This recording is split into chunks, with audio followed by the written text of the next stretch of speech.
ही दोघं जाताना माका काय सांगून गेली आणि काय करून येईली ह्या पुढे सांगतंयच. पण त्याच्या आधी ना आज ऑफिसमधून माका मिठाई भेटलेली. सरांनी नवीन शॉप घेतल्यानी त्याच्या बदल्यात. तर आज नवरात्रीचा 8वा दिवस, 7व्या दिवशी तर काय शूट होत नाही कारण इकडे भरपूर पाऊस चालू होतो. आरती चालू झाली की गोलूचा चालू होता मम्मा जय जय, मम्मा जय जय. त्याच्यामुळे त्याच्या पप्पांबरोबर तो आरतीत गेलो.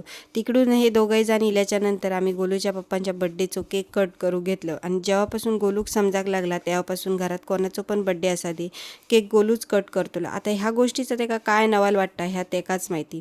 केक कट करून झाल्याच्या नंतर सगळ्यांनी केक खाऊन घेतल्यानी आणि ही भाऊ बहीण जाताना माका सांगान गेली आम्ही डीमार्टात तेलाचे 2 पिशी आणूक जातो आणि येताना 30 किलोच्या तांदळाचे जेवढे पिशी असतात ना तेवढे भरून बाजार घेऊन इली.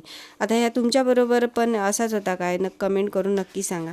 आता मिमीचा काम करूक जातली तर गोलू करूचं नाही असा कधीच होचा नाही. तर मग गोलू आणि त्याची मिमी आपली कार्यवाही करूक तत्पर झालेली असत. चला तर मग आजच्यापुरती इतकेच गजाली. आजचे ब्लॉग कसं वाटलो कमेंट करून नक्की सांगा. आवडलं तर चॅनलला लाईक शेअर सबस्क्राईब करा.